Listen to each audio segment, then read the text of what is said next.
అంటే ఇది నిర్మాణం అన్నప్పుడు, బిల్డింగ్ అన్నప్పుడు, క్రొత్త మందిరం నిర్మించబడడం ఉంది. అది మాత్రమే కాకుండా మనమందరము కూడా ఆత్మ సంబంధమైన మందిరముగా సజీవమైన రాళ్లతో నిర్మించబడి దేవుడు నివసించే ఆలయముగా మన సంఘముగా అందరూ సమిష్టిగా గొప్ప ఆలయముగా ఉండాలి. ఆ రకమైన నిర్మాణం మనలో జరగాలి అని ఆశిస్తున్నాం, ప్రయత్నిస్తున్నాం, ప్రార్థిస్తూ ఉన్నాం. ఆ దిశగానే బోధిస్తూ ఉన్నానని మనవి చేస్తూ ఉన్నాను. అయితే గడిచిన సంవత్సరాల్లో దేవుడిచ్చిన వాగ్దానాలు, దేవుడు మనతో చెప్పినవి అవి నెరవేరక, ఒకవేళ అవి అయిపోయింది, టైం అయిపోయింది, ఇక మరి జరగవు, వాటి కాలం అయిపోయింది.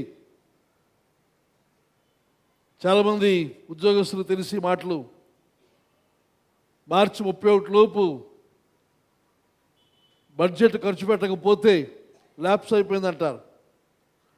మరలా తిరిగి ఆ పోయింది అయిపోయింది దాన్ని నిధులు ఉన్నప్పటికీ మరలా తిరిగి వాటిని తర్వాత సంవత్సరం వాడుకోలేని పరిస్థితి.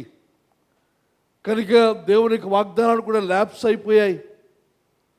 ఆయన అప్పుడు చెప్పాడు, నిజమే, నమ్మాం, నిజమే, బయలుదేరాం, నిజమే, కానీ ఇప్పుడు సమయం అయిపోయింది కనుక ఇక లేదు అనుకునే పరిస్థితులు ఎవరైనా ఉంటే, ఈ సంవత్సరం ముందు ప్రభు మనతో మాట్లాడుతున్న మాట ఏదనగా అవలేదు. అందుకనే అబ్రహాము ఆదికాండం 17 అధ్యాయం మనం చూస్తున్నాం. అబ్రహాము 99 ఏండ్ల వాడైనప్పుడు యెహోవా అతనికి ప్రత్యక్షమై, నేను సర్వశక్తి గల దేవుడను. అబ్రహాముతో దేవుడు మాట్లాడుతున్నాడు. ఏ వయసు? 99 సంవత్సరాల వయస్సులో తనకు క్రొత్త పేరు ఎల్ షడాయ్ అనే పేరు. దాని అర్థం నేను సర్వశక్తి గల దేవుడను. ఆ పేరును బయలుపరుచుకున్నాడు. బయలుపరుచుకొని చెప్తున్న సందేశం ఏది అనగా, నీవు కుమారుని కంటావు, నీవు సారా కలిసి కుమారుని కంటారు అని 99 సంవత్సరాల వయస్సులో దేవుడు అతను దర్శించాడు. ఆ తర్వాత మళ్ళీ చూస్తాము, సరిగ్గా సంవత్సరానికి ముందు వారికి వాగ్దానం నెరవేర్చబడడానికి ఒక సంవత్సరం ముందు మళ్ళా దేవుడు స్వయంగా అబ్రహాం ఇంటికి ఆతిథ్యానికి వచ్చినప్పుడు వచ్చిన సంగతి మనం చూస్తాం. వచ్చే సంవత్సరం ఈ సమయానికి నీ చేతిలో బిడ్డ ఉంటుందని దేవుడు వాగ్దానం చేస్తాడు. అయితే ఈ వాగ్దానం చాలా మనం చెప్పుకున్నాం, 25 సంవత్సరాల క్రితం దేవుడు చేశాడు. నీ సంతానాన్ని ఇస్తానని, విస్తారమైన సంతానాన్ని ఇస్తానని. కానీ ఒక్క బిడ్డ కూడా లేని ఆ దంపతులకు మృతతుల్యమైన వారి శరీరాలు, గర్భములు దేవుడు పరివారం మనం విన్నాము, విశ్వాసము ద్వారా వారికి బలాన్ని దేవుడిచ్చి, ఆ బలముతో వారిద్దరూ కూడా వైవాహిక జీవితాన్ని జీవించి ఇస్సాకును కలగలిగిన ఆశీర్వాదాన్ని ఆ తల్లిదండ్రులకు దేవుడు ఇచ్చాడు. కానీ ఈ దినమందు మన జీవితాల్లో ఏదైనా అసాధ్యమైన పరిస్థితి, అసాధ్యమైన కార్యాలు జరగవు, అయిపోయింది అని అనుకొని మనం దయచేసి ప్రభు చేసిన వాగ్దానాలు దేన్ని కూడా వదిలేయొద్దు. మనం చేయవలసింది దేవుని వాక్యం కూడా రాయబడి మాట ఏదనగా, ఆయన జ్ఞాపకాన్ని తీసుకొని రావాలంటే ఆయన మర్చిపోతాడని కాదు, కానీ మనం గుర్తుపెట్టుకొని ఆయన దగ్గర వెలుట ద్వారా ఆయన ఆనందిస్తాడు. ఆయన ఇచ్చిన వాగ్దానం మనం గుర్తుపెట్టుకొని, ప్రభువా ఇలా ఇస్తానన్నది నమ్మాను, కానీ నువ్వు చేయగల సమర్థుడు, నీకు అసాధ్యమైన కార్యం ఏది కూడా లేదు, నువ్వు ఎల్ షడాయ్. కానీ ఈ దినమంది ఎల్ షడాయ్ అని ఈ సంవత్సరానికి ప్రభు మనకి ఇస్తున్న సందేశం. Is the God of the overflow. పొంగి పొరలే విధమైన ఆశీర్వాదం అనుగ్రహించే దేవుడు. మన అవసరాలకు తగినట్టుగా చుక్క చుక్క నీరు ఇచ్చేవాడు కాడు. మనకు తెలుస్తున్న బైబిల్లో ధనవంతుడు అగ్నిలో యాతన పడుతూ తను అడుగుతున్నాడు, అబ్రహామా దయచేసి లాజర్ని పంపించు. అయితే లాజర్ ఏం తీసుకురావాలో, లీటర్ క్యానో లేకపోతే 10 లీటర్ల క్యానో నీరు కాదు, ఒక చుక్క. తను వేణు నీటిలో ముంచి ఆ చుక్కన నాలుక మీద వేస్తే చాలు అని ఆశిస్తున్నాడు. ఒక చుక్క అయితే తనకు సరిపోతుంది అని ఆ యాతనలో తను బాధపడుతున్నాడు, కానీ అది వీలు పడదు. మనం చూసినట్టు మన ప్రభు అయిన దేవుడు చుక్క నీరు మన దాహానికి తీర్చడం మాత్రమే కాకుండా, దేవుని వాక్యం చూస్తే వారి కడుపులో నుండి జీవజల నదులు ప్రవహిస్తాయి సమృద్ధిగా, చాలినంతకంటే ఎక్కువగా.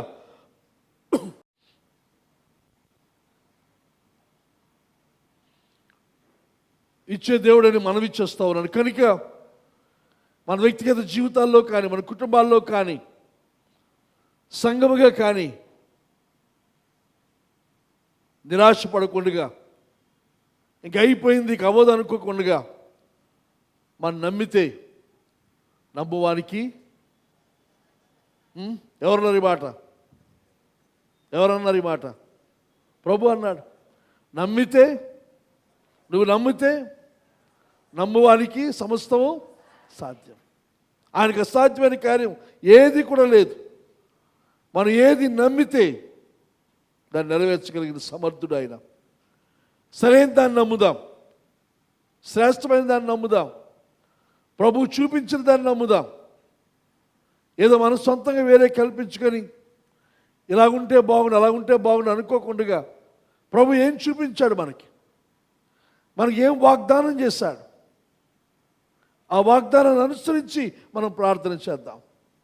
మన ఊహ, మన ఆలోచన మనకు తెలిసిన దాన్ని అనుసరించి ఉంటాను. మన శక్తికి లోబడి ఉంటుంది, మనకున్న సామర్థ్యాన్ని అనుసరించి ఉంటుంది. దాంతో చాలా చిన్నగా ఊహిస్తాం, చిన్నగా ఆలోచిస్తాం, ఇది చాలులే అనుకుంటాం. మనం అలాగ అనుకొని మనం జీవిస్తే దేవుడు అలాగే చేస్తాడు. అందులో కూడా కొంచెం ఎక్కువ ఇస్తాడు, అంతే, బోనస్ అవ్వచ్చు. కనుక మన యొక్క ఆశ, దర్శనము, ప్రార్థన, విశ్వాసం దేవుడు కలుగు చేసుకుంటే తప్ప, దేవుడు దిగి వస్తే తప్ప ఈ కార్యం జరగదు. అనుకున్నవి దేవుడు మనకు చూపించి ఉన్నాడు. ఒకవేళ ఉంటే, ఒకరిందరికి ఎవరికి లేకపోతే, ప్రభువా నీ చిత్తం ఏమిటో నాకు చూపించని అడుగుదాం. నా జీవిత గమ్యము నాకు చూపిపోయే పాట ఉంది మనకి. నా జీవిత గమ్యం చూపించు, నేను ఎక్కడికి వెళ్ళాలి, ఏం చేయాలి, ఏది సాధించాలి, నీ యొక్క బృహత్తర ప్రణాళికలో, సర్వలోకము యొక్క, సర్వ సృష్టి యొక్క నిత్యత్వానికి ఉన్న నీ యొక్క ప్రణాళికలో నా పాత్ర ఏమిటి, నేను ఎక్కడ ఉండాలి, ఏం చేయాలి, అది చూపించి వాగ్దానాన్ని మనం పొందుకొని, ఆ వాగ్దానాన్ని ఇస్తాడు, చూపిస్తాడు, దానికి కావలసిన సామర్థ్యాన్ని ఇస్తాడు. అయితే వెంటనే జరిగిపోదు, ఇన్స్టెంట్గా అవ్వదు, సమయం పడుతుంది, సంవత్సరాలు పడతాయి. 10 సంవత్సరాల కాలం పట్టింది. అలా యోసేపుకి ఇచ్చిన కళలు నెరవేరడానికి ఎన్నో సంవత్సరాలు పట్టాయి. ఇంక అయిపోయింది, బానిసగా అమ్మబడ్డాను. సరే, బానిసగా ఏదో వృద్ధి చెందుతున్నానంటే చేయని నేరానికి జైల్లో పడిన పరిస్థితి అయిపోయింది. ఇక మాకు భవిష్యత్తు లేదు. అందులో ఒక చిన్న ఆశ. రాజు యొక్క సేవకులు ఇద్దరు, వారు కూడా జైల్లో వచ్చినప్పుడు వారికి వచ్చిన కళల యొక్క భావాన్ని చెబితే అందులో ఒకరికి మంచి జరిగింది, ఇంకొడుకు నష్టపోయాడు, అనగా ప్రాణమైపోయింది. అయితే మంచి జరిగిన వాడు, మేలు పొందినవాడుతో యోసేపు అంటున్నాడు, నువ్వు వెళ్ళి రాజుగారితో చెప్పు, నేను ఏ నేరం చేయకుండా ఈ జైల్లో ఉన్నాను, నన్ను జ్ఞాపకం చేసుకో, రాజుగారితో చెప్పు అన్నప్పుడు అతను మర్చిపోయాడు. మరి లేదు, బయటకు వచ్చే దారి లేదు. అలాంటి నిరాశ కలిగిన పరిస్థితుల్లో ఆయన సర్వశక్తి కలిగిన దేవుడు అక్కడి నుండి యోసేపును నడిపించే విధానం మనకు తెలుసును. ఇంకా దేవుని వాక్యం రాయబడిన మాట మనం ఆలోచన చేస్తే మన గురించి మంచి ఆలోచిస్తున్నాడు. ఆయన మన గురించి శ్రేష్టమైన విషయాలు ఆలోచిస్తున్నాడు. మనం ఉన్నతంగా చేయాలని ఆశిస్తున్నాడు. ఆయన నమ్ముకున్నాడు ఎవడు సిగ్గుపడడు. వాళ్ళు తలగా చేస్తారు కానీ తోకగా చేయడు. అనేక జనాంగములకు నాయకులుగా తండ్రిగా మనం చేస్తాడు తప్ప బానిసలుగా మనం చేసేవాడు ఎంత మాత్రం కూడా కాదు. అయితే మనమే బానిసత్వాన్ని కోరికలేటట్టు తిరుగుతున్నాం తప్ప దేవునిలో మనం రాజులము, యాజకులము, బలము కలిగిన వారము, శక్తి కలిగిన వారము. ఉపవాసకులలో వరుసగా మాట్లాడాను, అంతకుముందు కొన్ని వారాలు మాట్లాడాను. ప్రభుకు అనుమతించేసిన ప్రసంగం మళ్ళీ తిరిగి దాన్ని కొనసాగించాలని ఆశిస్తూ ఉన్నాను. అయితే ఈరోజు మరొకసారి అదే ఇప్పుడు ఇంతవరకు మనం ఆలోచించిన సందర్భాన్ని మాట్లాడుతూ వచ్చేవారం వీలైతే 17 అధ్యాయంలో మిగతా విషయాలు అంటున్నాడు. నా సన్నిధిలో నడుచుచు నిందారహితమై ఉండవు. దాని గురించి వచ్చేవారం మాట్లాడాలని ఆశిస్తూ ఉన్నాను. అయితే ఈ వారం మనం చూసినప్పుడు అబ్రహాం ఆదికాండం 15 అధ్యాయంలో మనం చూస్తే 13-14 వచనాల్లో దేవుడు అబ్రహాంతో అంటాడు, నీ సంతతి వారు తమది కాని పరదేశం నివసించి ఆ దేశం వారికి దాసులుగా నుందురు. వారు 400 ఏండ్లు వీరిని శ్రమ పెట్టుదురు. వీరు ఎవరికి దాసులు అవుతారు? ఆ జనములకు నేనే తీర్పు తీర్చుదును. తరువాత వారు మిక్కిలి ఆస్తితో బయలుదేరి వచ్చేదరు. తర్వాత 15వ వచనం అంటాడు, తన యొక్క మరణాన్ని గురించి చెబుతాడు. అబ్రహాం యొక్క మరణాన్ని గురించి నువ్వు పాతిపెట్టబడతావు అని చెప్పి 16వ వచనంలో అమోరీయుల అక్రమము ఇంకను సంపూర్ణము కాలేదు కనుక నీ 4వ తరము వారు ఇక్కడికి మరలా వచ్చేదరని నిశ్చయముగా తెలుసుకునమని అబ్రహాముతో చెప్పాను. నీ 4వ తరము వారు మరలా తిరిగి వస్తారు. ఇక్కడి నుంచి మీరు బయలుదేరి ఐగుప్తు వేరే దేశానికి వెళతారు. మీ దేశము కాని దేశానికి మీరు వెళ్తారు, అక్కడ ఉంటారు, విస్తారమైన జన్మగా వృద్ధి చెందుతారు. ఆ తర్వాత మరి తీసుకుని వస్తారు. 400 సంవత్సరాల ముందు మాట్లాడారు. తర్వాత అంటాడు 4 తరాలు. ఆ రోజుల్లో తరం 100 సంవత్సరాలుగా ఉండేదని చెప్పవచ్చు. ఈ రోజుల్లో ఆ తరం యొక్క వయసు తగ్గిపోయింది. అయితే 400 సంవత్సరాల తర్వాత మనం తీసుకుని వస్తాం. ఈ 400 సంవత్సరాలు మనం చూసినట్లయితే ఇక సమయం అయిపోయింది, ఇక లేదు, దేవుడు మర్చిపోయాడు అనుకునే పరిస్థితులు. ఎవరికైనా చరిత్ర 50, 60 సంవత్సరాలు, 70 సంవత్సరాలు గుర్తుండొచ్చేమో, అంత జ్ఞాపక శక్తి మనకు లేదు. కానీ అబ్రహామును దేవుడు చేస్తున్న వాగ్దానం 430 సంవత్సరాల తరువాత ఆయన మర్చిపోలేదు. ఆయన అబ్రహాముతో ఏం చెప్పాడు, అబ్రహాము లేకపోయినా, ఆ తర్వాత అబ్రహాము యొక్క సంతానమైన ఇస్సాకు లేకపోయినా, ఇస్సాకు యొక్క సంతానమైన యాకోబు లేకపోయినా, ఆ తర్వాత యాకోబు యొక్క సంతానం యోసేపు ఆ తరం లేకపోయినా 4 తరాలు గడిచిపోయాయి.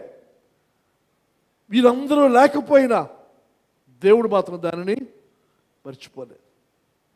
మర్చిపోకుండా ఆ సమయంలో తాను చేసిన కార్యం మనందరికీ కూడా తెలుసును.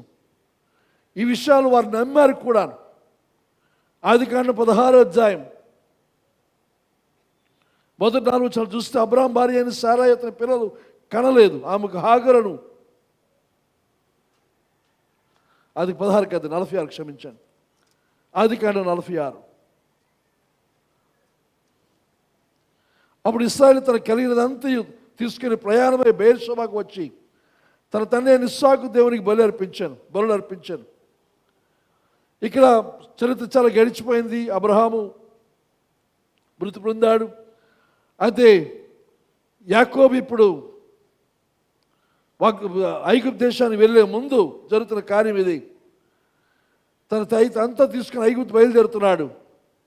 అప్పుడు రాత్రి దర్శనమందు దేవుడు యాకోబు అని ఇశ్రాయేలును పిలిచాను, యాకోబు అని ఇశ్రాయేలు పిలిచాను. అందుకే అతని చిత్తం ప్రభువా నేనే దేవుడను, నీ తండ్రి దేవుడను. ఐగుప్తులకు వెళ్ళుటకు భయపడకము, అక్కడ నేను గొప్ప జనముగా చేసేదను. నేను ఐగుప్తులకు నీతో కూడా వచ్చేదను. అంతేకాదు నేను నిశ్చయముగా నిన్ను తిరిగి తీసుకుని వచ్చేదను. యోసేపు నీ కనుల మీద తను చేయి ఉంచునని సెలవీయగా, అని చెబుతున్న మాట ఏమిటంటే, బయలుదేరి వెళ్ళు, నేను అబ్రహాము ఇస్సాకు యొక్క దేవుణ్ణి, నీ దేవుణ్ణి. అప్పుడు అబ్రహాము లేడు, కానీ అబ్రహాముతో చేస్తున్న వాగ్దానాన్ని దేవుడు ఇక్కడ యాకోబుకి జ్ఞాపకం చేస్తూ, నేను చేస్తాను ఈ కార్యాన్ని, నువ్వు వెళ్ళు, నేనే నిన్ను పంపిస్తాను, నీతో ఉంటాను. నేను ఐగుప్తు వెళ్తున్నావు, నేను విడిచిపెట్టి వెళ్ళిపోతాను అనుకుంటా కాదు, లేదు, నీ వెనక నేను ఉంటాను, నీతో నేను ఉంటాను, నిన్ను గొప్ప జనముగా చేస్తాను. అంతవరకు 45 అధ్యాయం ముందు అధ్యాయం చూస్తే యాకోబు యొక్క బాధ వేదన ఏదనగా, నా కుమారుడు యోసేపు చనిపోయాడు, లేడు, వాడికి చూడను అని దుఃఖముతో ఆందోళనతో ఉన్నాడు. ఎవరైనా చనిపోతే సాధారణంగా కొద్ది కాలానికి మరుపు వస్తుంది, ఆదరణ పొందుతాం, ధైర్యం పొందుకుంటాం. కానీ ఇక్కడ యాకోబు చూస్తే యోసేపును బట్టి ఆదరించబడలేదు, చాలా బాధపడుతున్నాడు, దుఃఖపడుతూ ఉన్నాడు. దాంతో యోసేపు తమ్ముడిని బెన్యామీను కూడా ఎక్కడికి పంపడానికి ఇష్టపడిన పరిస్థితి. మిగతా కొడుకులందరూ ఒక ఎత్తు, యోసేపు బెన్యామీను ఒక ఎత్తు. తనకి అంతగా ఆదరణలోని పరిస్థితులు ఉంటుండగా దేవుడు అంటే, నువ్వు వెళ్ళు, ఐగుప్తు వెళ్ళు, అంటే కన్నులు మూస్తాడు, అర్థమేదనగా నువ్వు అక్కడే చనిపోతావు, నీ కొడుకైన యోసేపు చేతిలోనే నువ్వు చనిపోతావు, నీ కొడుకు దగ్గరలో ఉంటాడు అని చెప్పిన మాట మనం చూస్తూ ఉన్నాం. 48 అధ్యాయం మనం చూస్తే ఆదికాండంలోనే 48:21 మరణపు పడక మీద యాకోబు అంటాడు,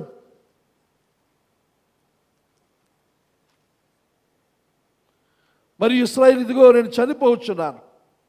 యాకోబు అని ఇశ్రాయేలు అతనే, అయినను దేవుడు మీకు తోడై ఉండి మీ పితరుల దేశంలో మిమ్మల్ని మరలా తీసుకొని పోవును, మీ పితరుల దేశం మరలా మిమ్మలను తీసుకొని పోతాడు అనే వాగ్దానం మరొకసారి జ్ఞాపకం చేస్తూ ఉంటాడు. తర్వాత 50 అధ్యాయం 22 చూస్తే యోసేపు అంటాడు ఈ మాటలు. 50 అధ్యాయం 22 వచనం చూస్తే, యోసేపు తన తండ్రి కుటుంబాన్ని ఐగుప్తులో నివసించి యోసేపు 110 సంవత్సరాలు బ్రతికాను. యోసేపు ఎఫ్రాయిం యొక్క 3వ తరం పిల్లలను చూచాను. మరియు మనష్షే కుమారుడైన మాకీరు కుమారులు పుట్టి యోసేపు ఒడిలో ఉంచబడి, యోసేపు తన సహోదరులను చూచి, నేను చనిపోవచ్చున్నాను, దేవుడు నిశ్చయముగా మిమ్మల్ని చూడవచ్చి ఈ దేశంలో నుండి తాను అబ్రహాము ఇస్సాకు యాకోబులకుతో ప్రమాణం చేసి ఇచ్చిన దేశమునకు మిమ్మల్ని తీసుకొని పోవునని చెప్పాను.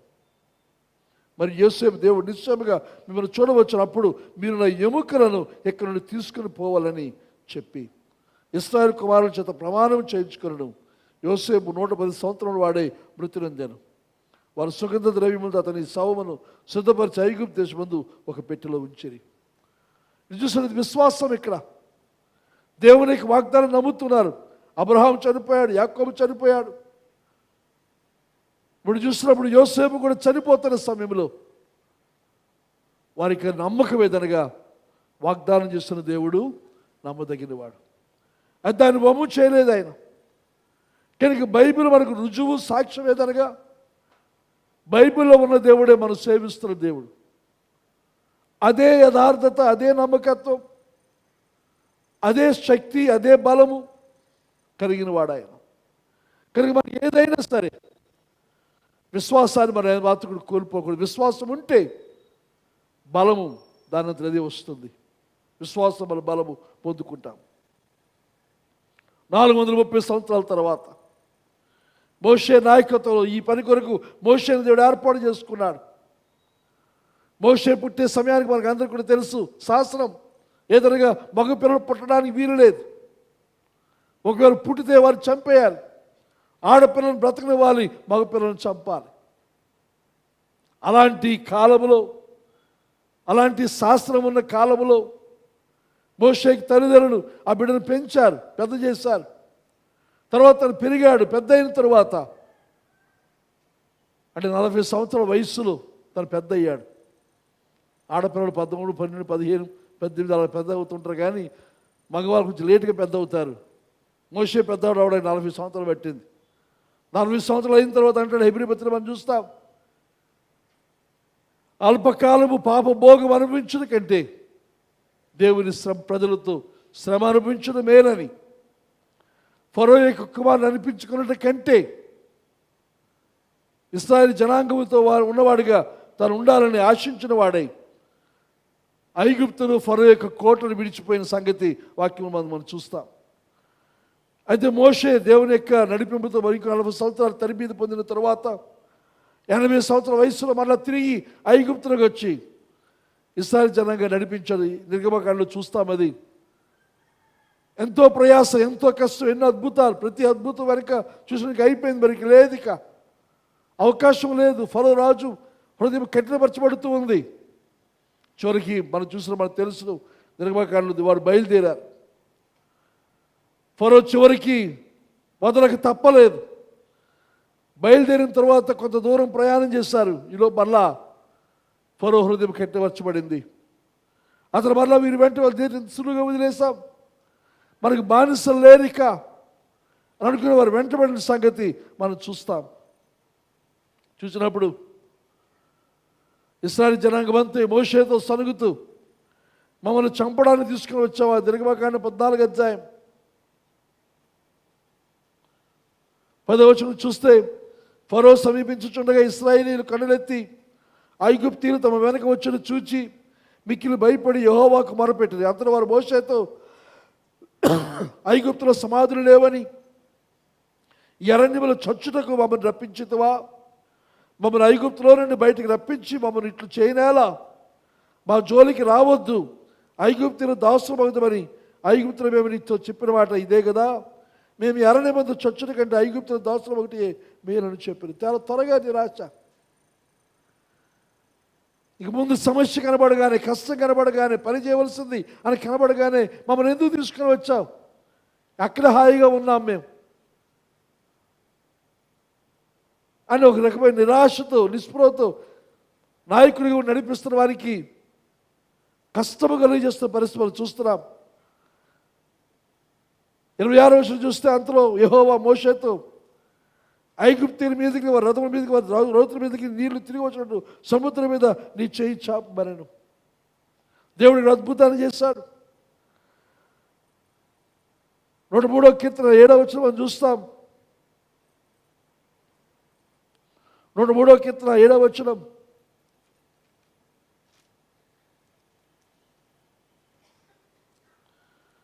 ఆయన మోషేకు తన మార్గములను తెలియజేశాను.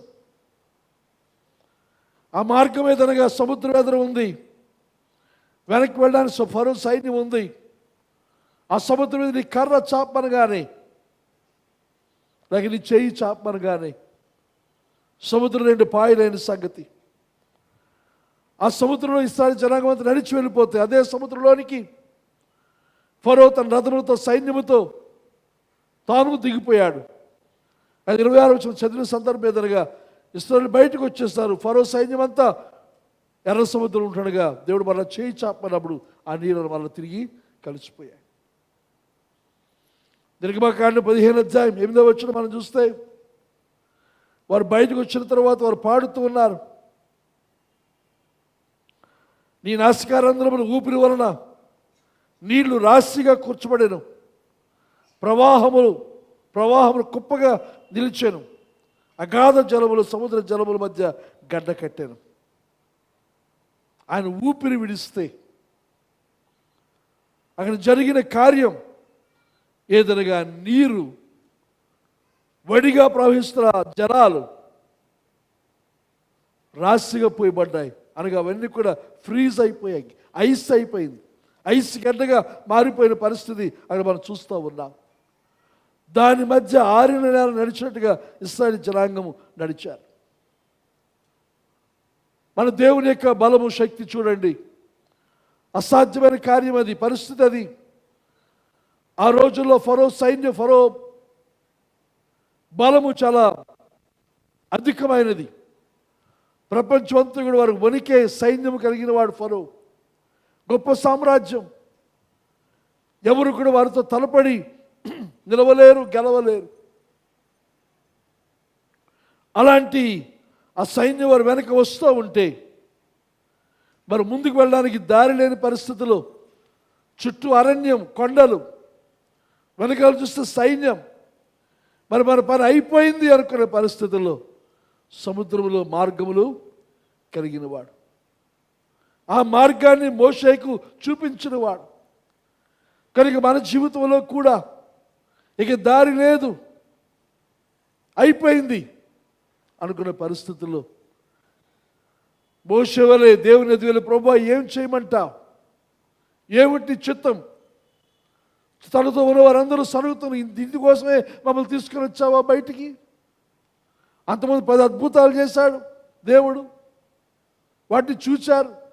ఆ 10 అద్భుతాలు కూడా ఏవో మామూలు సామాన్య అద్భుతాలు కాదు, కానీ ఐగుప్తీయులు సేవిస్తున్న దేవుళ్ళు దేవతల కంటే వారికి శక్తి, వారి బలాన్ని దెబ్బ కొడుతూ, ఇదిగో దానికంటే నేను గొప్పవాడిని, వారు చేయగలిగిన దానికంటే నేను గొప్ప కార్యాలు చేయగలను, నేనే సర్వశక్తి కలిగిన దేవుడని నిరూపించుకోవడానికి 10 అద్భుతాలు చేశాడు ఆయన. అయినప్పుడు ఇది సమస్య రాగానే, సముద్రం కనబడగానే మోషేకి దేవునికి వ్యతిరేకంగా వారు సనుగుతూ ఉన్నారు. యెషయా గ్రంథం 43 అధ్యాయం, యెషయా గ్రంథం 43 16 నుంచి మనం చూస్తే, సముద్రంలో త్రోవలు కలుగు చేయవాడను, యెహోవానగు నేనే మీకు పరిశుద్ధ దేవుడు. 15 వచనం, ఇశ్రాయేలు సృష్టికర్తలకు నేనే మీకు రాజును, సముద్రములో త్రోవ కలుగు చేయవాడను, వడిగల జలములలో మార్గము కలుగు చేయవాడను, రథమును గుర్రమును సేనను సూర్యులను నడిపించేవాడకు యెహోవా ఈలాగు సెలవిచ్చుచున్నాడు. సముద్రంలో మార్గం. ఇదే విషయాన్ని గురించి 77వ కీర్తన 19వ వచనం, నీ మార్గములు సముద్రంలో ఉండేను, నీ త్రోవలు మహాజలములలో ఉండేను, నీ అడుగు జాడలు గుర్తింపబడకై ఉండేను. మనకు తెలిసిన దాన్ని వెళ్ళడం మనకు ధైర్యంగా ఉంటుంది, బలంగా ఉంటుంది. కానీ మనకు తెలియని దారులు, తెలియని మార్గాలు, తెలియని విధానం, మన ఇంతవరకు నడవని త్రోవ అని మనం నడిపించడై ఉన్నాడు. కనుక ఆ మార్గాలు ఎక్కడున్నాయి కనబడవు, మనుషులకు కనబడవు, కానీ దేవుడు తగిన కాలమందు చూపించే దేవుడు. ఇంకో చోట మనం చూస్తాము, దేవుడు వాటిని వారి యొక్క నాయకులను మోషే అహరోనులకు చూపించారు. మోషేగా మార్గాన్ని చూపించాడు దేవుడు. ఎక్కడ దారి ఉందో అక్కడ దారిని తెరవజేస్తాడు మోషే ద్వారా. నాయకుని వెంట లోబడి నడిస్తే ఆ త్రోవ, ఆ దారిని మనం వెళ్ళగలము, ఆశీర్వాదాన్ని అనుభవించగలమని మనవి చేస్తూ ఉన్నాను. 44 అధ్యాయం యెషయా గ్రంథం 27వ వచనం మనం చూస్తే, 44:27, నేనే నీ నదులను ఎండ చేయించున్నాను, ఎండిపోమని ప్రవాహంతో నేనే చెప్పుచున్నాను. కోరేష్తో నా మంద కాపరి, నా చిత్తమంతి నెరవేర్చేవాడా అని చెప్పువాడని నేనే. నదులను ఎండ చేసేవాడిని నేనే, ప్రవహింపజేసేవాడిని నేనే. ప్రవహిస్తున్న సముద్ర జలాలను ఒక ఐస్ దెమ్మగా మార్చగలిగిన వాడిని నేనే. ఫ్రీజ్ చేశాడు ఆయన. అలాగే యెషయా గ్రంథం 50 అధ్యాయం 2వ వచనం, నేను వచ్చినప్పుడు ఎవడును లేకపోనేలా దేవుడు అడుగుతున్నాడు ప్రశ్న. నేను పిలిచినప్పుడు ఎవడును ఉత్తరం ఇవ్వకుండానేలా, నా చేయి విమోచించలేనంత కొరచైపోయినా విడిపించడం నాకు శక్తి లేదా? నాకు అద్దెంపు చేత సముద్రం ఎండబెట్టుదును, నదులను ఎడారిగా చేయుదును, నీళ్లు లేనందున వాటి చేపలు కంపు కొట్టి దాహము చేత చచ్చిపోవును. దేవుడు అడుగుతున్నాడు ప్రశ్న. ఏమిటో ప్రశ్న? నేను వచ్చినప్పుడు మీరెందుకు లేరు? ఇప్పుడు ఎవరైనా సరే ఉన్నతమైన అధికారి మన దగ్గరకు వస్తున్నారు, పలానా చోట మీటింగ్ ఉంది, కలెక్టర్ వస్తున్నారు, లేకపోతే ప్రధానమంత్రి ముఖ్యమంత్రి వస్తున్నారు అన్నప్పుడు ఎవరు ముందు వస్తారు? ఎవరు ముందు వెళ్తారు? అధికారి ముందు వస్తాడా? జనాల ముందు వస్తారా? ఇప్పుడు తిరగబడింది కదా మనకి. ఎవరు ముందు వస్తారు? జనాల ముందు వస్తారు. ఎందుకు? ఆయన వచ్చే సమయానికి ఉండాలి. వచ్చే సమయానికి లేకపోతే ఇంతకుముందు పాస్టర్ గారు ఉండేవారు, లేరు, ఆయన చనిపోయారు. ఆయన మీటింగ్స్ దొరకడం కష్టం. అయితే మీటింగ్స్ డేట్ ఇచ్చిన తర్వాత, ఆ రోజుల్లో ఫోన్లు, సెల్ ఫోన్లు లేని కాలం ఇది, చాలా పూర్వకాలం.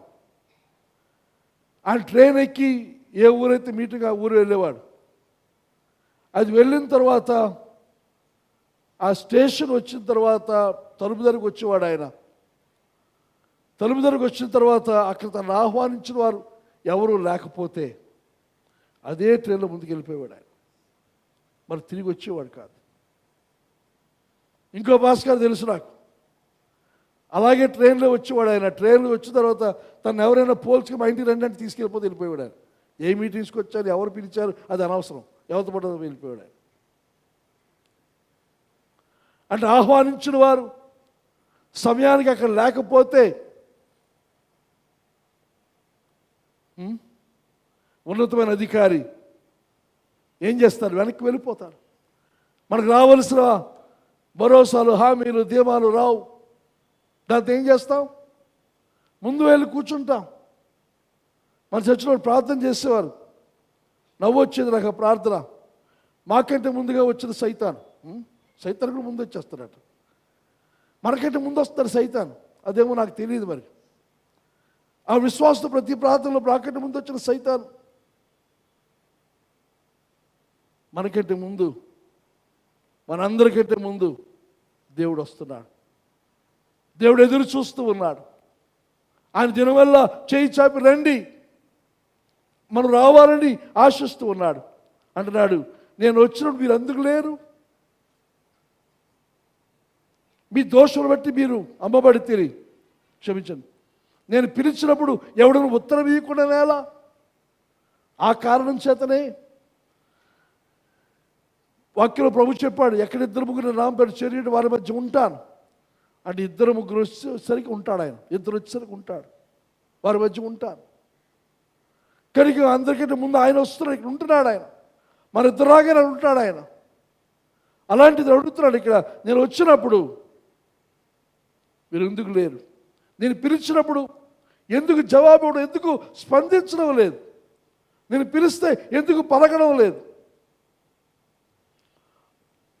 మీరు అనుకుంటారు కదా, నా చెయ్యి విమోచించలేనంత కొరచలైపోయింది, నా చేత కాలేదనుకుంటున్నారా? నా చేతులు పొట్టివనుకుంటున్నారా? నా చేతిలో బలము లేదనుకుంటున్నారా? నా విడిపించిన శక్తి లేదనుకుంటున్నారా? విడిపించిన శక్తి లేదా?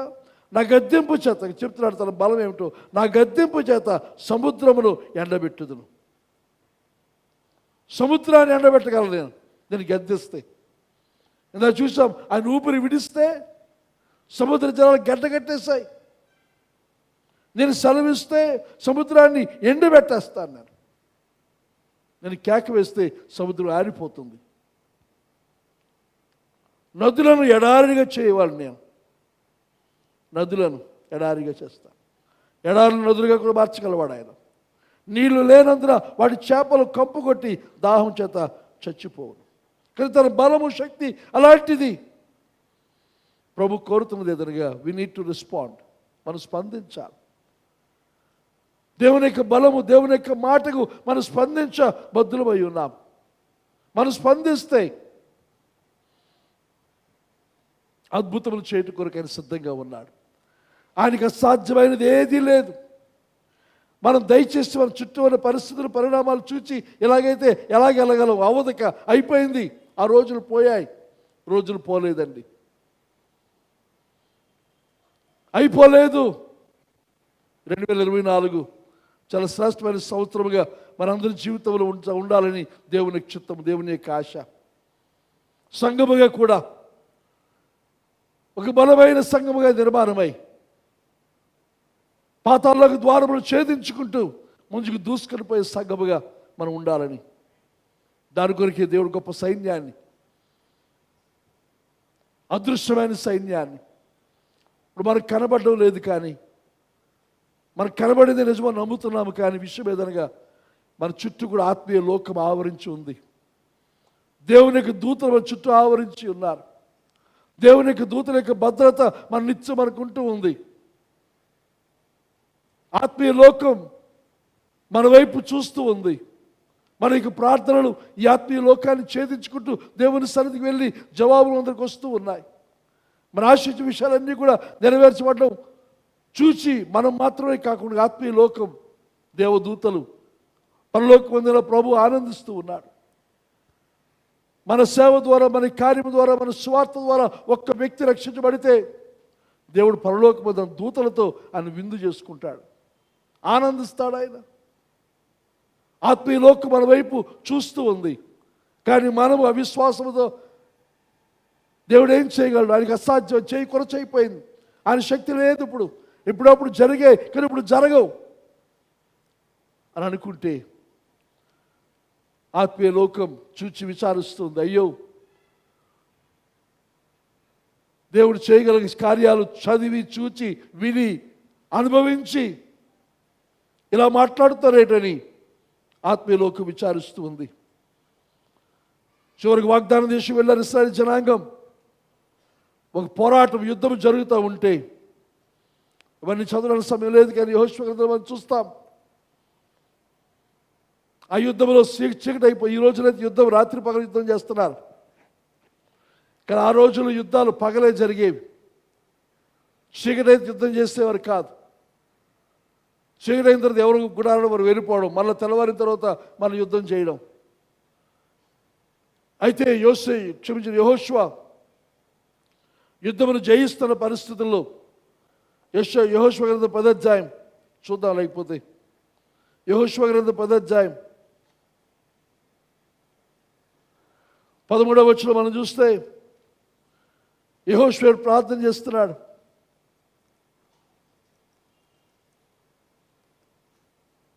10వ అధ్యాయం 13వ వచనం, సూర్యుడు ఆకాశం మధ్య నిలిచి ఇంచుమించు ఒక నాడల్లా అస్తమింప త్వరపడలేదు.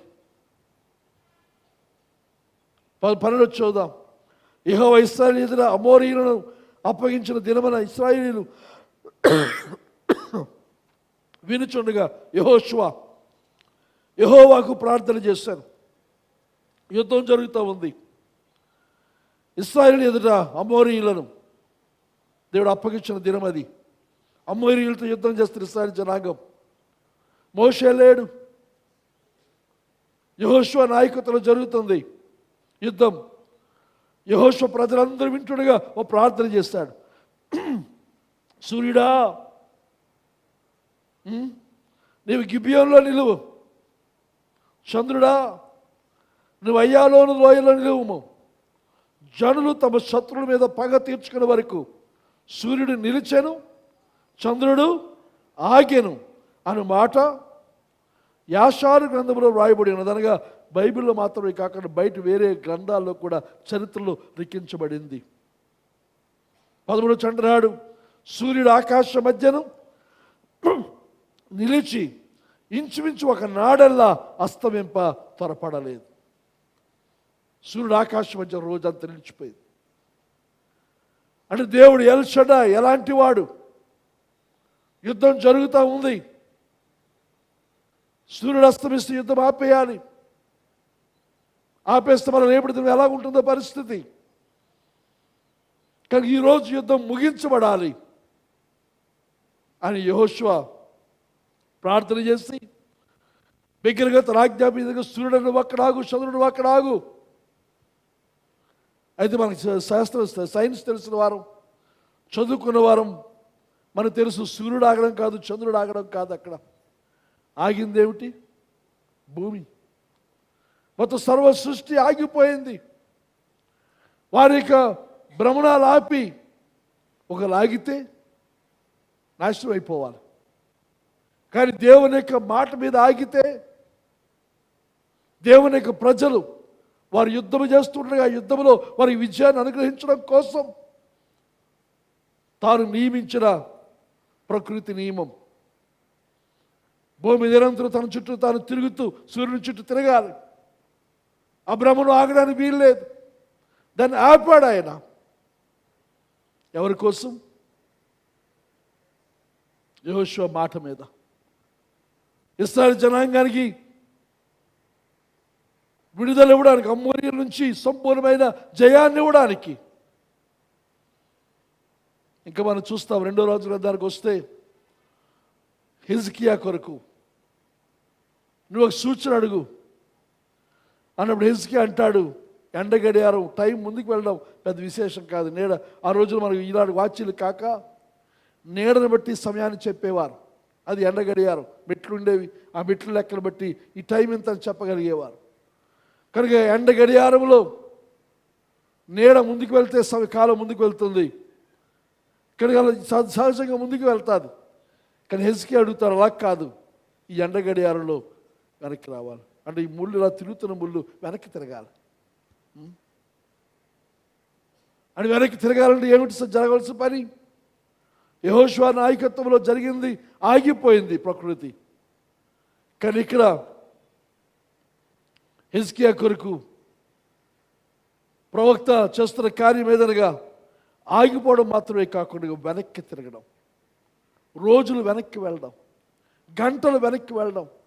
ఇది అసాధ్యం. కానీ దేవుని వాక్యం మనం చూస్తున్నాము, పసరు పురుగులు, చీడ పురుగులు తినివేసిన పంట మన ఎవరికి వస్తుంది చెప్పండి? పురుగులు తినేసిన పంట, చెద కొట్టేసిన మన షెల్ఫ్లు, చెద కొట్టేసిన మన ఆహారం, మన యొక్క పంట, మన కష్టార్జిత, మనకు వచ్చిన దాన్ని అవన్నీ తినేసాయి పసరు పురుగులు, చీడ పురుగులు. అవి తిరిగి రావు. కానీ అంటున్నాడు, నీది మళ్ళీ తిరిగి నేను ఇస్తాను. సమయం పోయింది, అయిపోయింది,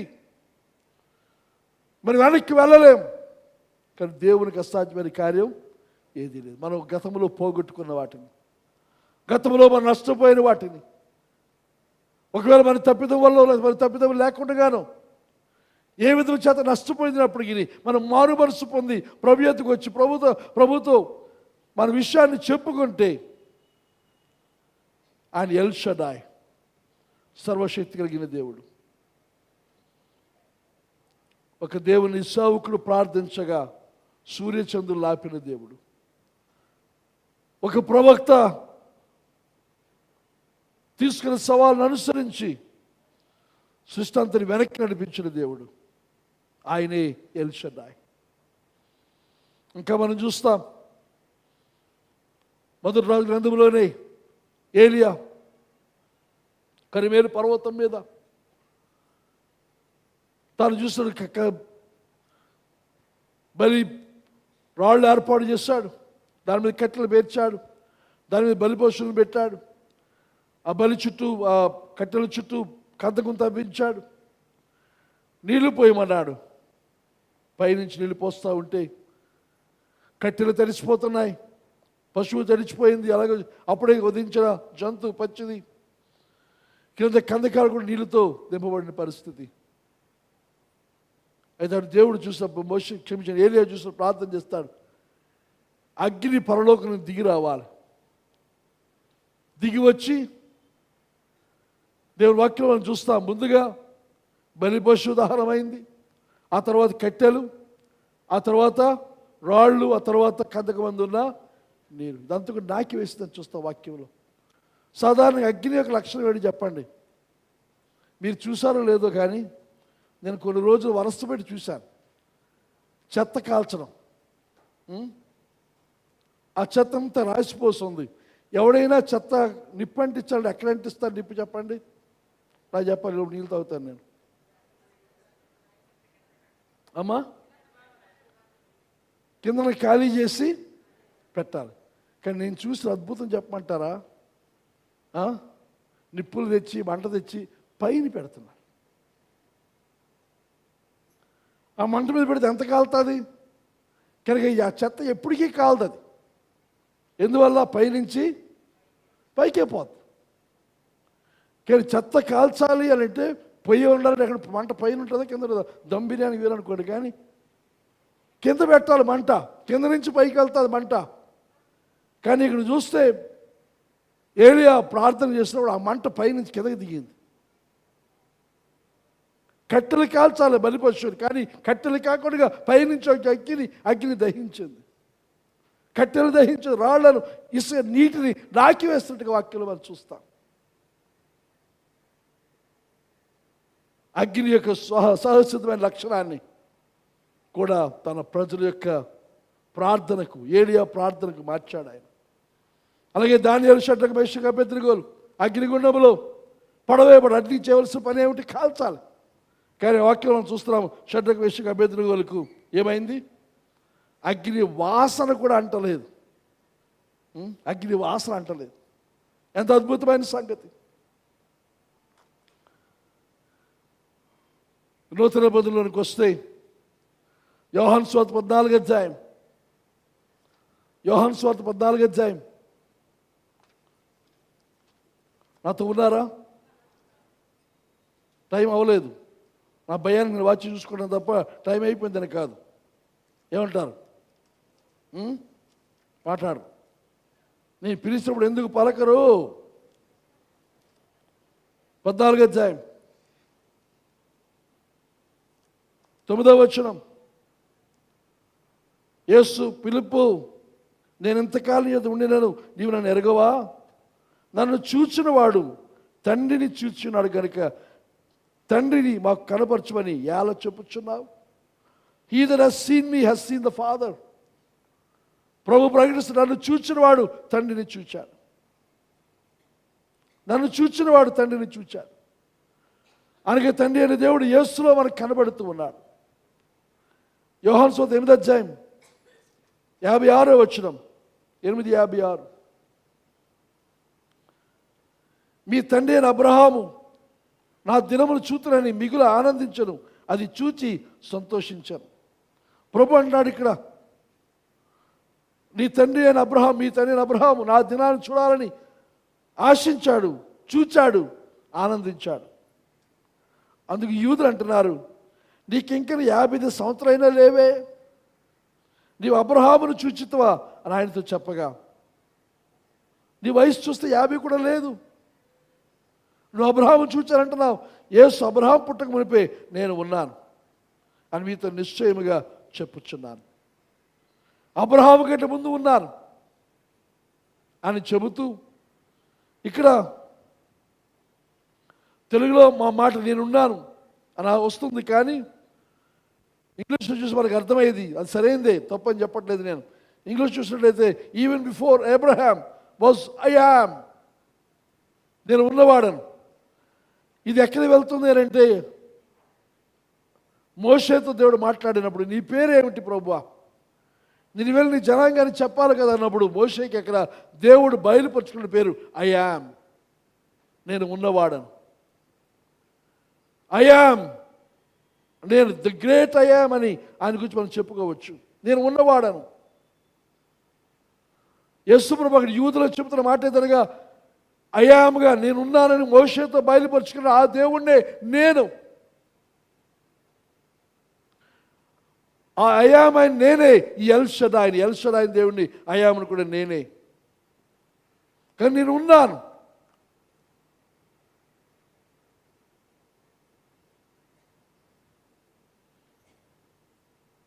నేను ఉన్నాను, నేను ఉండే దేవుడను, మీతో ఉన్నాను. నేను అబ్రహాము కాలంలో ఉన్నాను, ఇప్పుడు ఉన్నాను, మోషే కాలంలో ఉన్నాను.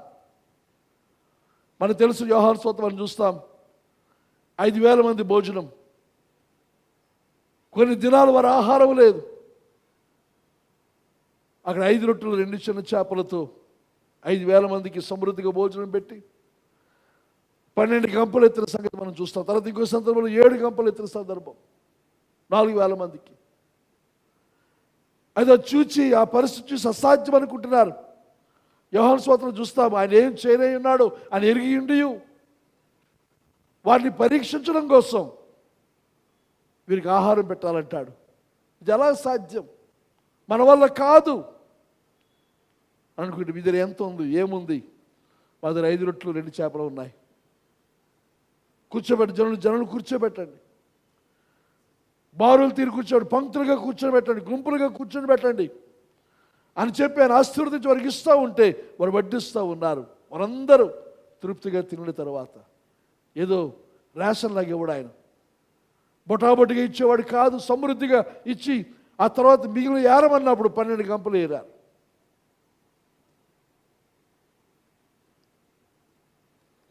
ప్రభు అక్కడ ఉంటే, ప్రభుని ఆశ్రయిస్తే, ఆయన ఎల్ షడ్డాయ్, అక్కడ ఉన్నవాడు ఆయన. యోహాను స్తోత్రం మనం చూస్తాం 2వ అధ్యాయంలో కానాను పెండి విందు. తల్లి అప్పగించింది, ఆయన ఏం చెబితే మీరు చేయండి, ప్రభు యొక్క మాటకు లోబడమని సేవకులకి ఆజ్ఞాపించి సేవకులు వచ్చి ఆయన చెప్పిన పని చేస్తారు. ఆయన చెప్పిన పని ఏమిటి? వెనక ముందు తిరగేసి ఉంటుంది. బయట బాణలతో నీళ్లు ఉన్నాయి, రాతి బాణలు. ఆ నీళ్లు దేనికి?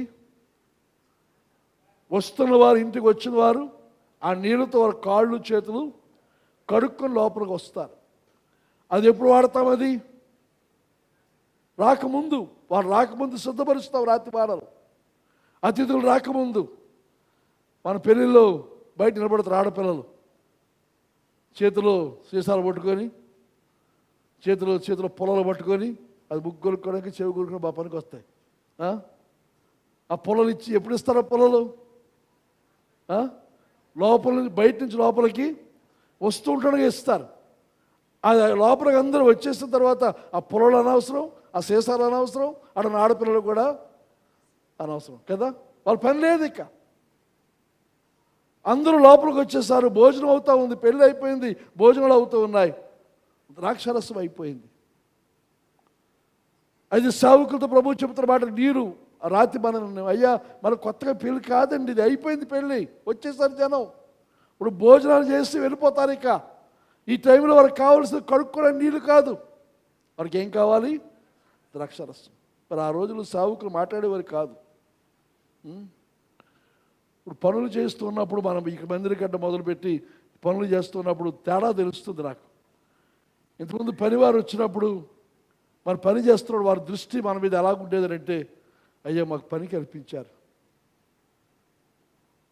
మీకు వందనాలు అన్నట్టుగా ఉండేది. ఇప్పుడు మేము కాబట్టి పనికి వచ్చాం, కాబట్టి పని అవుతుంది, మేము లేకపోతే వేట్ అవుతాం. మారిపోయింది వాతావరణం. ఇలాగన్న చేతులే అలాగంటున్న పరిస్థితి, కారణం మారిపోయింది. ఆ రోజుల్లో బానిసలు ఇప్పుడైతే క్లాస్ పీకుతారు. నీకేం బుద్ధి, బుర్ర, జ్ఞానం, వివేకం, ఇంగితం ఏమున్నాయా? మరి ఏం మాటలన్నీ ఉపయోగించి వాళ్ళకి కావాల్సిన ద్రాక్షారసం చేతనే తెచ్చేయి, లేదు ఊరుకో, మాకు చెప్పొచ్చావు, నీళ్ళు తేవాలా? తెచ్చారు, నింపారు, నింపిన తర్వాత తీసుకెళ్ళి విందు ప్రధానికి ఇవ్వమన్నాడు. అక్కడ తప్పనిసరిగా క్లాస్ పీకాలి ఆయనకి కదా. ఎంతవరకు ఊరుకోరు, సరే నీరు నింపాం, నింపిన తర్వాత తీసుకొని ఇవ్వమంటే అది ఏ నీరు, ఎక్కడి నుంచి తెచ్చారో వాళ్ళు తెలుసు. కానీ మాటకు లోబడితే అది మనకు వెర్రితనం అనిపించవచ్చు, కానీ మాటకు లోబడడం వల్ల జరిగిన అద్భుతం చూస్తే శ్రేష్టమైన ద్రాక్షారసం, అంతకుముందు పెండిలో వడ్డించిన ద్రాక్షారసం కంటే శ్రేష్టమైనది, మేలైనది, గొప్పది దేవుడు ప్రభు అనుగ్రహించాడు. అలాగే బైబిల్లో నాయని విధవరాలు, ఒక్కడే కొడుకు చనిపోయాడు, నిరాశతో వెళ్ళిపోతుంది, శవాన్ని ముట్టి ప్రభు లేపాడు. అలాగే లాజరస్ చనిపోయి 3 దినాలు అయిపోయి 4వ దినం వచ్చేసింది. 11వ అధ్యాయం మనం చూస్తే తెలుస్తుంది. అక్కడ ప్రభు లాజరు బాగోలేదని తెలిసి ఉండిపోయాడు, చనిపోయాడని తెలిసి వచ్చాడు. వచ్చి మాట్లాడుతుంటే మరి అంటుంది, మార్త అంటుంది, ముందు వచ్చుంటే బాగుండు ప్రభు. ఇప్పుడు అంత అయిపోయింది. ఆ రాయి పొర్లించడం వారికి ఇచ్చిన జవాబు ఎదురుగా, అయ్యా అది కంపు కొడుతుంది, అక్కడ ఆ శవం కంపు కొడుతుంది, లాజరు లేడు అక్కడ, శవం ఉంది అక్కడ, కంపు కొడుతుంది. ఆలస్యం అయిపోయింది, అసాధ్యం, టూ లేట్. ఇంతకుముందు చెప్పాను, యూదుల యొక్క విశ్వాసం ఏమిటనగా చనిపోయిన తర్వాత ఆత్మ 3 రోజులు ఆ దగ్గరలో ఉంటుందని వారి విశ్వాసం. అది నిజమని కాదు చెప్తున్నాను, వారి విశ్వాసం, వారి నమ్మకం అది. కనుక ప్రభు ఏం చేశారు, ఆ నమ్మకాన్ని అధిగమిస్తూ ఆ 3 రోజులు అయిన తర్వాత 4వ రోజు వచ్చాడు ఆయన. ఆయనకు అసాధ్యమైన కార్యం ఏది కూడా లేదు. గుడ్డి భర్తమై ఇంకా అలా చాలామంది మనం చూస్తాం. అది చాలాసార్లు మనం అనుకున్నది ఏదనగా ఆ రోజులు అప్పుడు ఎంత గొప్పవి, మరలా అవి చూస్తామా అని అనుకుంటే చెప్తున్నాను, మరలా చూస్తా. వాటికంటే గొప్పవి చూస్తాం. మనం చాలాసార్లు చేసే పని ఏమిటంటే ప్రస్తుతంలో మనం ఉండకుండా గతం గురించి ఆలోచిస్తాం, గతం గురించి అలా జరిగింది అబ్బా అబ్బా అబ్బా చెప్పుకుంటాం. లేదా భవిష్యత్తు గురించి చెప్పుకుంటాం, గొప్పగా ఉంటుంది భవిష్యత్తు, పరలోక రాజ్యం, దేవుని రాజ్యం, దేవునితో ఉంటాం. కోరిన ఫలము తినిపిస్తాడు. కోరిన చేప తినిపిస్తాను అనలేదు, కోరిన తలకాయ తినిపిస్తాను అనలేదు ఆయన. కోరిన ఫలం తినిపిస్తాడు. మరి ఏమిటి తలచోదు ఏముంటుందో మనకు తెలియదు. దానికి వెళ్ళిపోతాం, పరలోక రాజ్యం నిత్యత్వాన్ని గురించి వెళ్ళిపోతాం. కానీ ఇక్కడ ప్రస్తుతం దుఃఖము, బాధ, కష్టం, తీరని ఇబ్బందుల్లో ఉన్న పరిస్థితి. కానీ మనవి చేస్తున్నాను, ఆయన ఐ యామ్, నేను ఉన్నాను అనగా ఇప్పుడు ఉన్నవాడను. అటు మోషే కాలంలో ఉన్నాడు ఆయన, అబ్రహాము కాలంలో ఉన్నాడు, ఇప్పుడు మన కాలంలో ఉండేవాడా? అప్పుడు ఉండేవాడిని, ఆ తర్వాత ఉంటాను అని చెప్పట్లేదు ఆయన. ఇప్పుడు ఉన్నాను, ఆయన పేరు మార్పు లేదు. Is the I am El Shaddai, సర్వశక్తిగా. దీనికి నూతన పదం చెప్పాలంటే మనకి ఇంకా దగ్గరికి వచ్చాడు. ఎమ్మానుయేలు, మీకు తోడుగా ఉన్న దేవుడు, మనతో ఉన్నాడు ఆయన. ఆయన నిన్నటి దేవుడు కాదు. He's not just God of yesterday. నిన్నటికి సంబంధించిన దేవుడు మాత్రమే కాకుండా he is the God of now. ఇప్పుడు ఆయన దేవుడు అయి ఉన్నాడు. అపాత నిబంధనలోను, నూతన నిబంధనలోను, మన పూర్వీకుల చరిత్రలోను, సంఘ చరిత్రలోను ఆయన జరిగించిన అద్భుతాలన్నీ కూడా మరలా చేయడానికి ఆయన సమర్థుడు. హగ్గై గ్రంథం చెప్పాను. ఆయన హగ్గైతో ప్రభు సెలవిచ్చిన మాట ఏదనగా, ఆ దినాల కంటే, అప్పుడు ఆ మందిరము కంటే అప్పటికంటే గొప్ప కార్యాలు నేను చేస్తాను. ఇది మనకి భవిష్యత్ అని మనవి చేస్తూ ఉన్నాను. ఈ నూతన నిబంధన కాలంలో మనం ఉన్న ఆశీర్వాదకర అనుభవం ఏదనగా, మన స్థానములు ప్రభు తీసుకొని మన కొరకు స్థితిలో మరణించాడు. ఆయన సమాధి చేయబడ్డాడు. సమాధి మరణం ఆయన దాచి ఉంచలేకపోయింది, మన తిరిగి లేచాడు ఆయన. ఆయనకి సాధ్యమైన కార్యం ఏది కూడా లేదు. గొప్ప దేవుణ్ణి మనం సేవిస్తూ ఉన్నాం. నిరాశపడవద్దు. దేనిని గురించి కూడా ఎవరు కూడా మీ వ్యక్తిగత జీవితాలు కానీ, కుటుంబాలు కానీ, పిల్లల గురించి కానీ, మన సంఘం విషయమై కానీ, సేవ విషయమై కానీ చింతించవలసిన పని లేదు. బయట పరిస్థితులు, బాహ్య పరిస్థితులు ప్రతికూలంగా ఉండవచ్చు. ఎంత ప్రతికూలంగా ఉంటే అంత ప్రతికూలంగా ఉండనివ్వండి. ఆ ప్రతికూల పరిస్థితులను అద్భుతాలు చేస్తాడు ఆయన. పరిస్థితులన్నీ మార్చి మనకు అనుకూలంగా ప్రభా చేయి, ఆ తాందులు నీ కార్యం జరిగించంటే అక్కడ ఆయన గొప్పతనం లేదు. ప్రతికూలమైన పరిస్థితుల్లో, ఎదురు సముద్రం వెనకాల సైన్యం ఉన్న పరిస్థితుల్లో దారిని ఏర్పాటు చేయడం అద్భుతం. మానవ రీత్యా ఆహారం తేలేని పరిస్థితుల్లో 5,000 మందికి సమృద్ధిగా బోధించడం అద్భుతం. అవసరమైతే ప్రకృతిని ఆపే దేవుడు ఆయన. సృష్టి క్రమాన్ని మార్చే దేవుడు. దారి లేని పరిస్థితుల్లో దారిని కలుగు చేయవాడు ఆయన. ఆయనకు అసాధ్యమైన కార్యం ఏది కూడా లేదు. కనుక ఈ విశ్వాసంతో ఈ 2024 మనం ముందుకు వెళదాం. Is a God who is more than enough.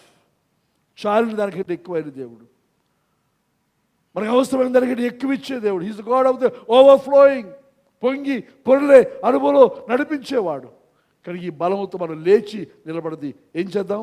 నిర్మిద్దాం. ఏమిటి నిర్మిద్దాం? మన కుటుంబాలు కట్టుకుందాం, మన సంఘాన్ని కడదాం, ఆ నూతన మందిరాన్ని కడదాం, ఆత్మ సంబంధమైన, భౌతిక సంబంధమైన వాటి మనకి కడదాం, నిర్మిద్దాం. మన ఇల్లు కట్టుకుందాం, ప్రతి కుటుంబాన్ని మనం కట్టుకుందాం, మన సంఘాన్ని కట్టుకుందాం. ఒకరితో ఒకరు ఆత్మ సంబంధమైన మందిరముగా సజీవమైన రాళ్ళ వలె అందరూ ఎవరెవరి స్థానంలో వారు ఉండి దేవునికి పనిచేద్దాం. మనం ఒకరికొకరు అవసరమైన సందేశాన్ని ఈ తెలియపరుస్తున్నాను, ముగిస్తున్నాను. ఈ మాట విని మీ అందరికి కూడా వందనాలు తెలియజేస్తూ ఉన్నాను. దేవుడి సందేశాన్ని మనందరి విడికి ఆస్వాదించిన